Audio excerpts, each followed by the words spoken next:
Should I keep my glasses on or off? I don't even wear glasses.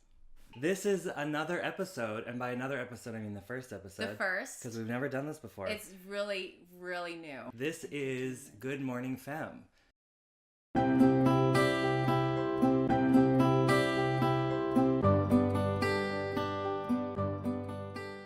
So, good morning. Good morning. It's actually 10:16 p.m. on a Sunday. They don't know that. They don't know that because we're going to release it in the morning. Oh, okay. Yeah, we told you something that you didn't know. You have a little piece of water on your... Oh, yeah, I know. What does the word femme mean to you?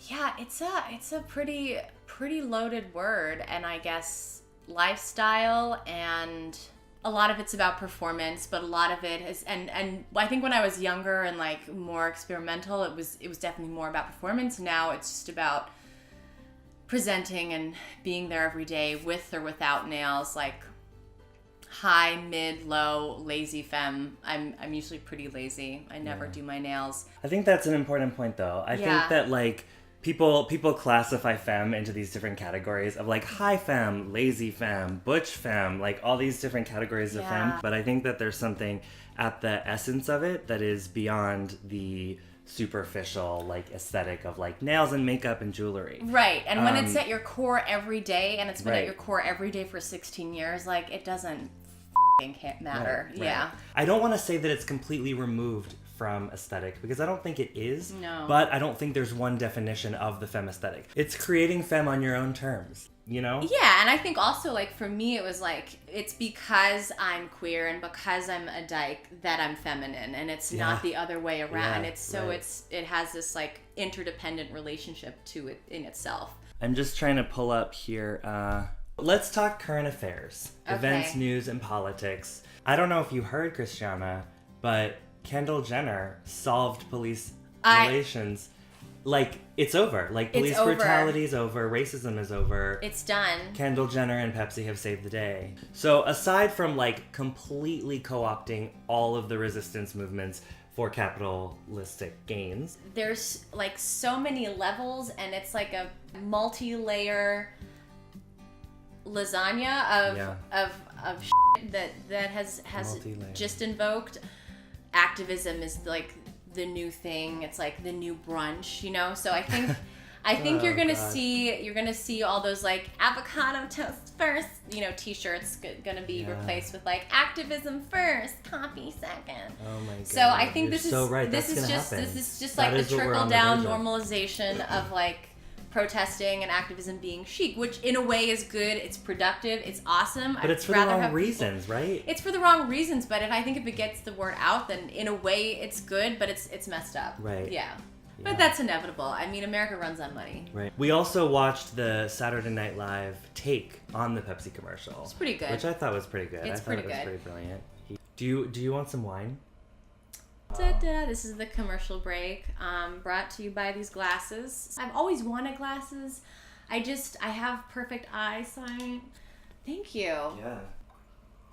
We have a segment, it's called #I'mIntoIt, where we talk about things that we're obsessed with this week. What are we into? What are we doing? What are we thinking about? I am a video game enthusiast, and The Legend of Zelda Breath of the Wild, this game has revolutionized the series because it is an open world concept game, and essentially what that means is pretty much from the start of the game you have the entire open world to explore. You can do anything in any order that you want. If you want to go ahead and take on the dark protagonist Calamity Ganon right away, you can. And also, what does Ganon rhyme with, guys? Calamity Bannon, brought to you by... One thing I will not be doing is there are these things called Korok seeds. I've found about 100, 150 somewhere in there. There's 900 of them in the game.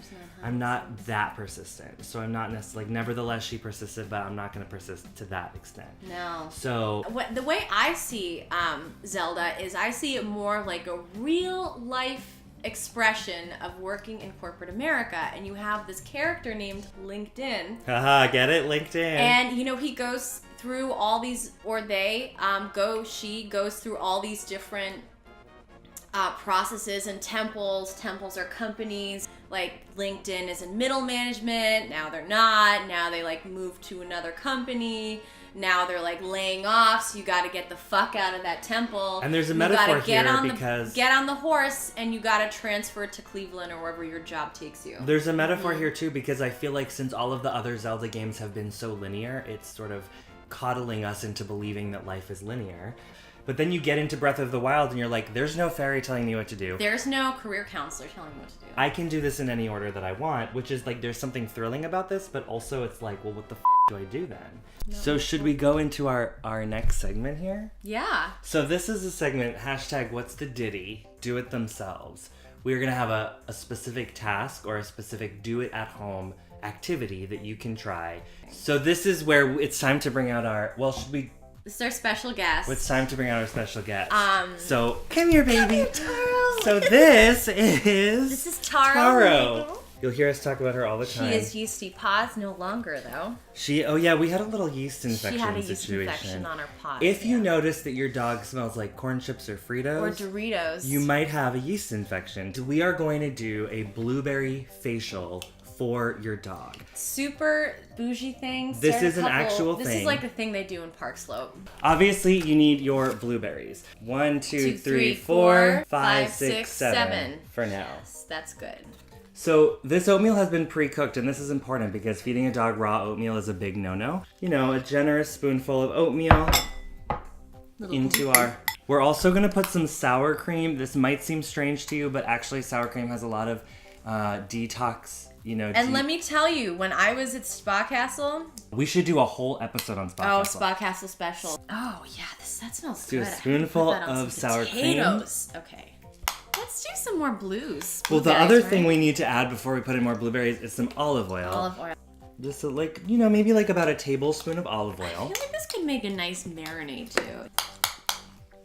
Okay. Oh, I just love popping these blueberries. So we're just gonna dab some of this on her face. So here's what we're gonna do. We're gonna hold her up so you all can see. Okay, I think we should put it on the hands.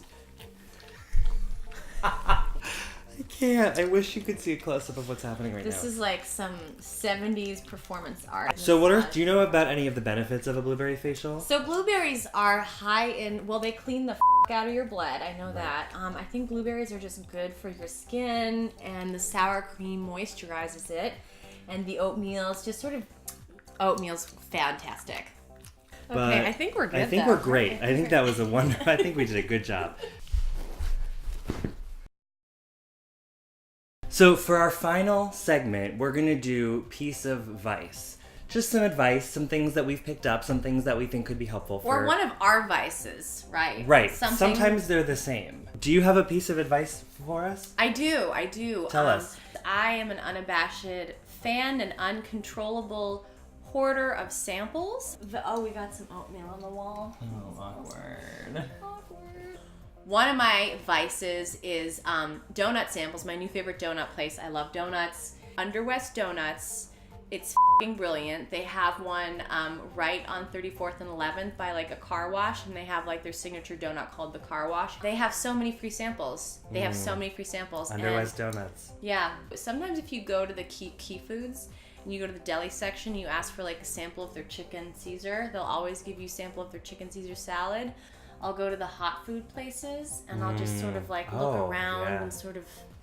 And also Whole Costco. Foods, Costco. You need a membership, but Get a fake ID. I've been waiting for a fake Costco ID. That's way more important than any other kind of fake ID that you would ever need. Yeah. Hey, look who's back to join us. So I think that's all the time we have today.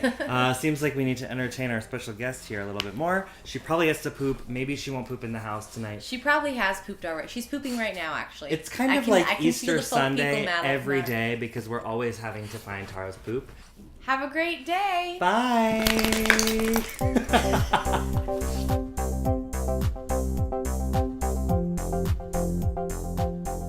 Because this is another thing about femme identity. I really like talking about how I never do my nails. They look like crap. I did my makeup for the show, but that's about it, because a lot of feminist is just being a gross human, and part of that is well, you should see my bedroom. zits. I mean, have you seen my bedroom lately? Yeah, I love your bedroom. I love it. Like, listen, there have been people and situations that have tried to make me into a neat and clean person, and it's just not gonna happen. And there's a certain point. There's a certain point at which I just resign and say, it's not gonna happen. I'm a mess. I'm a messy queen. I'm a trash femme. I'm a trash queen. Call it what you will. Cheers My room to is trash femmes. Amen.